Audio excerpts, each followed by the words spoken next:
Hola, bienvenidos. Mi nombre es José Manuel López García. La filosofía de Marx.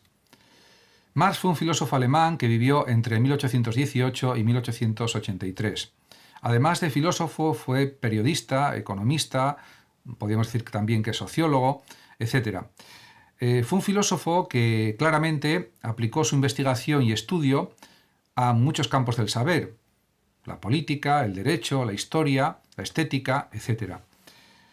En relación con las fuentes del pensamiento de Marx, son numerosas, porque él también realizó su tesis doctoral sobre una cuestión filosófica y realmente son fundamentalmente Hegel y los hegelianos de izquierda, la economía política inglesa, con pensadores como por ejemplo Smith, David Ricardo, etc., y el socialismo utópico, por ejemplo, con las obras del conde de Saint-Simon y de otros. Por tanto, podemos decir que su formación fue muy amplia, muy profunda. También se dedicó a investigar de una manera continua y extensa sobre muchas cuestiones económicas, sociales, políticas, religiosas, etc., e históricas, por supuesto. El hombre, para Marx, es ante todo un ser activo, práctico, siendo el trabajo su actividad principal. De hecho, Marx es un filósofo en toda regla, como también dice el profesor catedrático de filosofía de universidad, José María Ripalda, el mayor especialista en Hegel de España y uno de los mayores del mundo. Y este profesor, José María Ripalda, insiste en que fue un filósofo nato el propio Marx, porque él quería cambiar el mundo, cambiar la realidad, y había pues un fondo filosófico muy profundo en sus pensamientos. Se puede decir claramente también que la tarea de la filosofía para Marx consiste en eliminar la alienación radical del hombre. La alienación significa también pues el extrañamiento, la enajenación del ser humano, que se siente violentado por las condiciones de vida, por las condiciones de trabajo, por las condiciones en definitiva del capitalismo, de los grandes burgueses, que explota a los trabajadores durante el siglo XIX. Y esto pues aparece reflejado en gran parte de sus obras, en sus obras en general. Por ejemplo, en Contribución a la crítica de la filosofía del derecho de Hegel, escribe Marx lo siguiente: la crítica del cielo se convierte en crítica de la tierra, la crítica de la religión en la crítica del derecho y la crítica de la teología en la crítica de la política.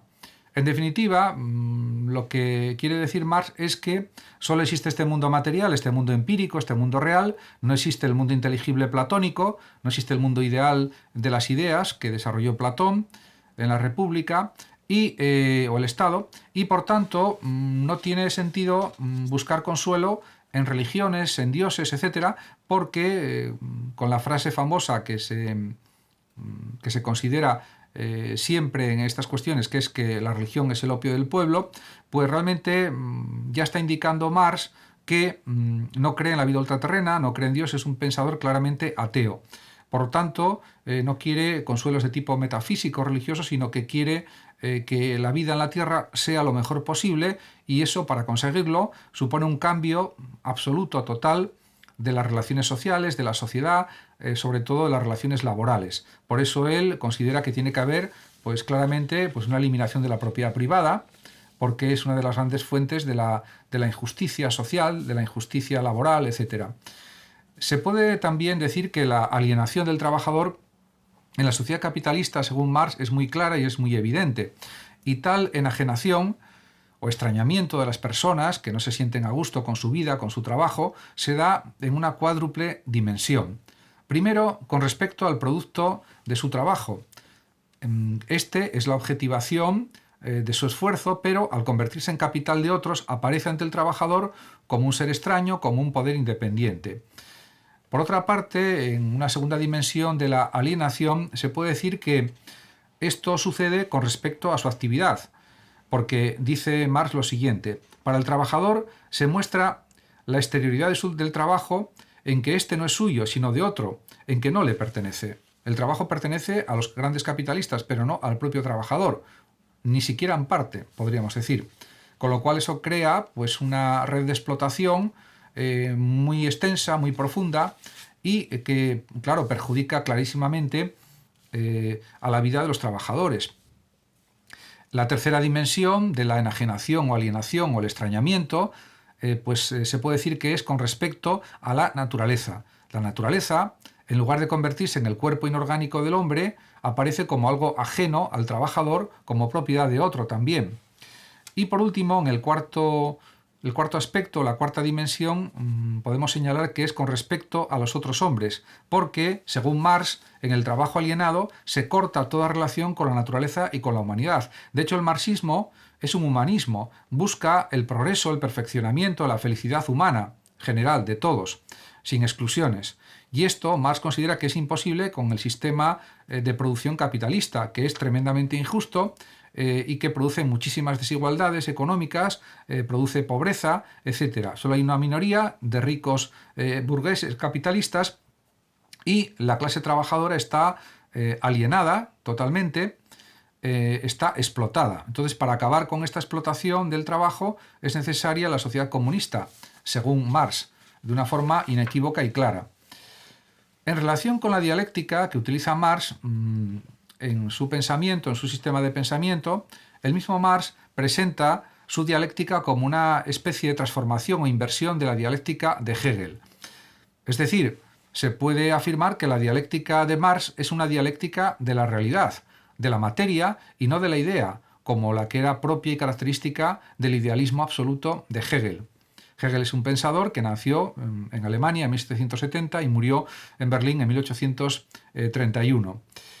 Por tanto, la dialéctica marxista es una dialéctica de la transformación revolucionaria de la realidad, no de su justificación o transfiguración, como era lo característico del gran filósofo que fue Hegel.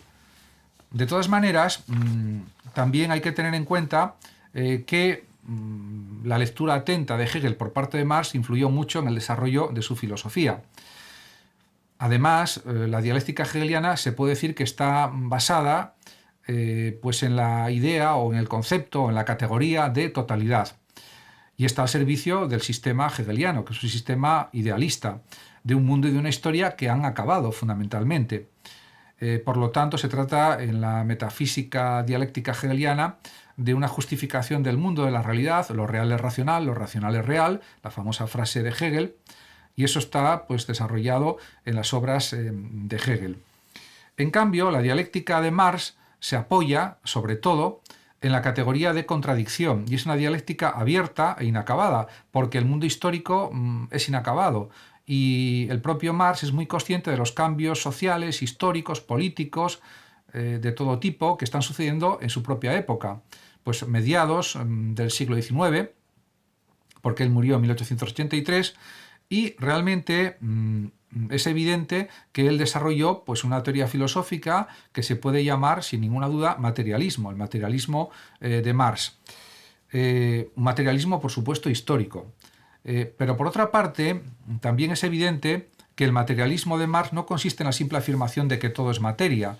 Realmente tiene pues una mayor profundidad, porque su materialismo tiene claramente una significación polémica y práctica o práxica. De hecho, contra el idealismo de Hegel, Marx afirma la prioridad del ser sobre el pensamiento, o de la materia sobre la conciencia, dicho de otra manera. Marx, contra el materialismo de Feuerbach, considera la realidad únicamente como objeto de contemplación. Que Feuerbach considere que la materia o la realidad es simplemente objeto de contemplación, a juicio de Marx, no es algo válido ni se puede sustentar con argumentaciones, porque estamos viendo continuamente, y eso lo observaba también Marx en el siglo XIX, que la realidad está cambiando, porque la realidad es algo histórico y ha habido distintos tipos de sociedades, la sociedad antigua, esclavista, la sociedad feudal, etc.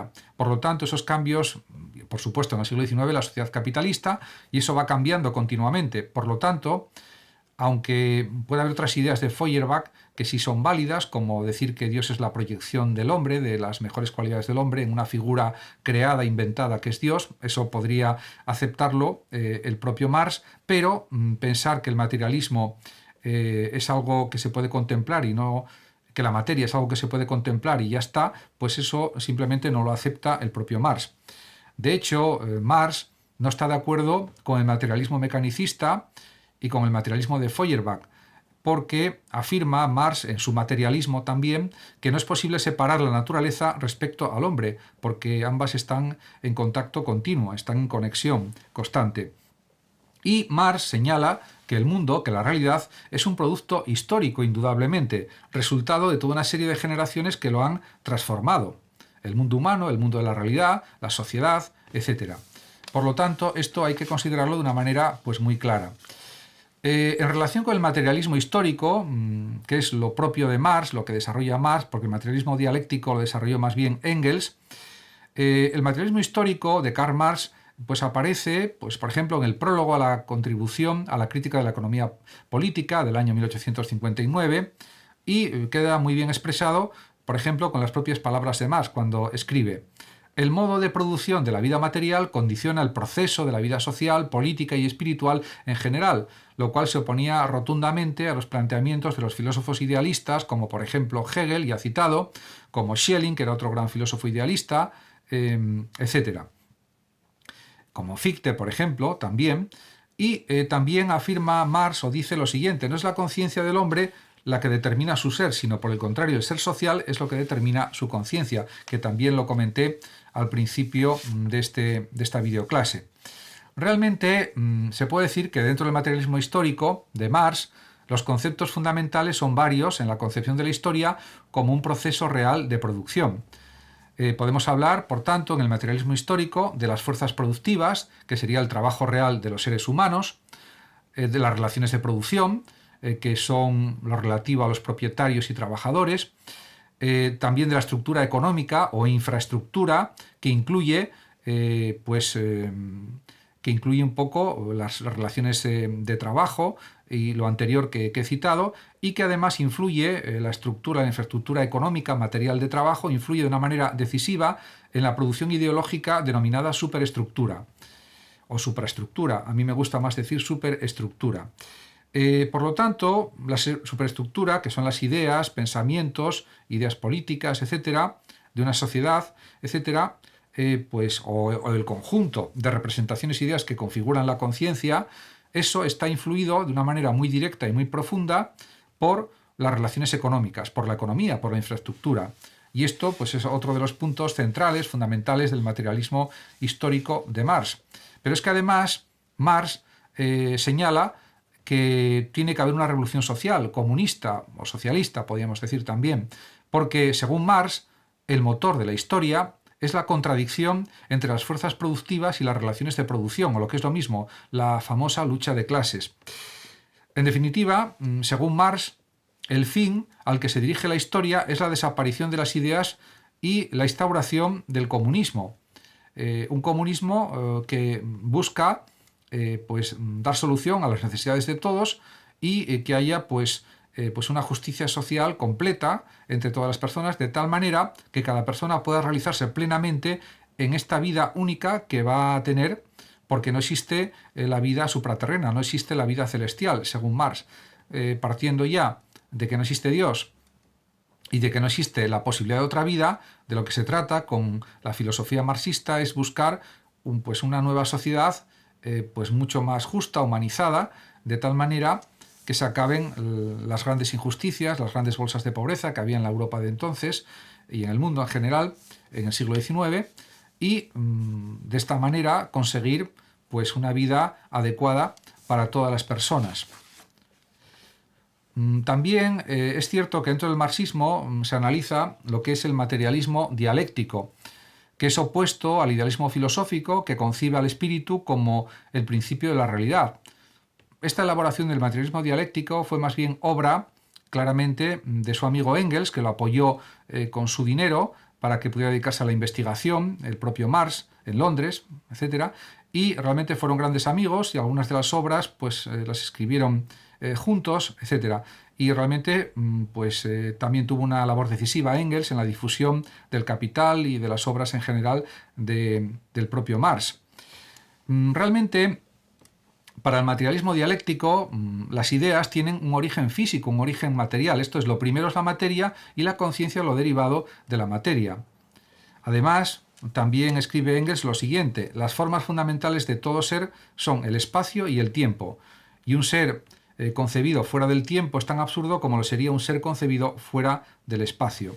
Esto es otra expresión de lo que es el materialismo dialéctico de Engels, que realmente pues, también se fundamenta en las famosas leyes de la dialéctica, las 3 leyes de la dialéctica o del materialismo dialéctico, que fueron formuladas por Engels en su obra Dialéctica de la Naturaleza, y que son: primera, la ley de la conversión de la cantidad en cualidad y viceversa. La segunda ley sería la ley de la compenetración de los opuestos o acción recíproca, y la tercera ley sería la ley, o es la ley de la negación de la negación. Estas 3 leyes dialécticas que elabora Engels pues fueron ya anteriormente desarrolladas por Hegel y fueron retomadas por el materialismo aplicado pues a las relaciones sociales, al mundo laboral, a la historia y a la naturaleza. Realmente se puede decir que Marx aplicó la dialéctica a la historia y a la economía. Esta doctrina se conoce, por tanto, con el nombre de materialismo histórico. A veces añade también el término dialéctico. Engels, en cambio, la aplicó a la naturaleza, creando el materialismo dialéctico, expresión que es de Engels y no de Marx. También se discute si Marx aceptó plenamente esta segunda forma de materialismo o dialéctica aplicada a la materia y a la naturaleza. En cualquier caso, no fue obra suya ni representa su interés preponderante, el materialismo dialéctico, aunque se puede considerar dentro del marxismo y dentro de la filosofía marxista también.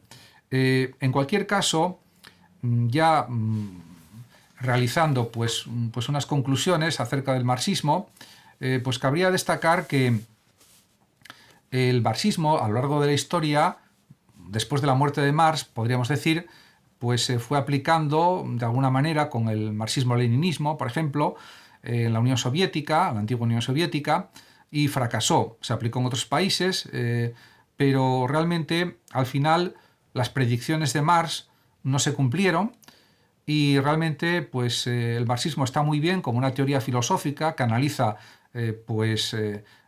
diríamos las relaciones laborales en el siglo XIX, analiza el capitalismo burgués, que tenía muchísimas contradicciones porque causaba la pobreza del proletariado, y en este sentido las aportaciones de Marx, con sus libros, con sus obras, con sus investigaciones en economía, con sus argumentaciones, con sus desarrollos explicativos, son realmente pues interesantísimos estos desarrollos de Marx, estas obras de Marx. Y su contribución a la filosofía es realmente inmensa. Y su contribución, por supuesto, a la filosofía política es de primer orden. Pero hay que considerar también que el propio Marx no se consideraba marxista. Él estaba convencido de que podía haber otros pensadores posteriores a él que desarrollaran otras teorías de análisis de la economía, de la sociedad, etcétera, que fueran mejores para todos y que buscaran la justicia social y que buscaran un modelo económico que no, diríamos, impidiera el libre desarrollo de las personas, la búsqueda de la felicidad, la búsqueda de una vida, pues diríamos, mucho mejor. Y en este sentido, pues se puede decir que el marxismo es un humanismo, sin ninguna duda. También es verdad que el marxismo está encuadrado dentro de la filosofía de la sospecha, por supuesto, y esto también es importante señalarlo. En cualquier caso, yo creo que también la filosofía de Marx fue importante porque estuvo también en relación. Marx, por ejemplo, y Bakunin pues entablaron conversaciones, etcétera, buscando la unión del anarquismo, del comunismo, etcétera. Esto al final no llegó a buen término, pero en cualquier caso lo que buscaban tanto Bakunin como Marx, como otros pensadores anarquistas como Proudhon y otros, pues era encontrar un modelo de sociedad que fuera más justo, más equitativo, más igualitario, y pensaban que la única forma de conseguirlo era cambios muy profundos en las relaciones laborales, también cambios muy profundos en la esfera del poder político, del poder económico, para evitar la explotación de la clase obrera, porque aquí Marx está fundamentalmente en sus obras, en sus escritos, en sus libros, en sus artículos periodísticos que también escribió durante bastantes años, o durante una serie de años, pues realmente es buscar pues una solución a estas grandísimas contradicciones del sistema capitalista burgués, de los grandes burgueses fundamentalmente, en el siglo XIX, pues en los años 1840, 50, 60, 70, etc. De hecho, el Manifiesto Comunista, pues diríamos que inició un camino que luego llevó a la mejora de las condiciones laborales de los trabajadores en el mundo. Por ejemplo, eso fue un poco el paso inicial para conseguir la jornada de 8 horas de trabajo, etcétera, etcétera. Por tanto, la filosofía de Marx es importantísima para entender, por supuesto, el siglo XIX, también el siglo XX y, por supuesto, también la evolución que nos ha llevado al siglo XXI. Muchas gracias a todos por haberme escuchado y visto, y hasta siempre.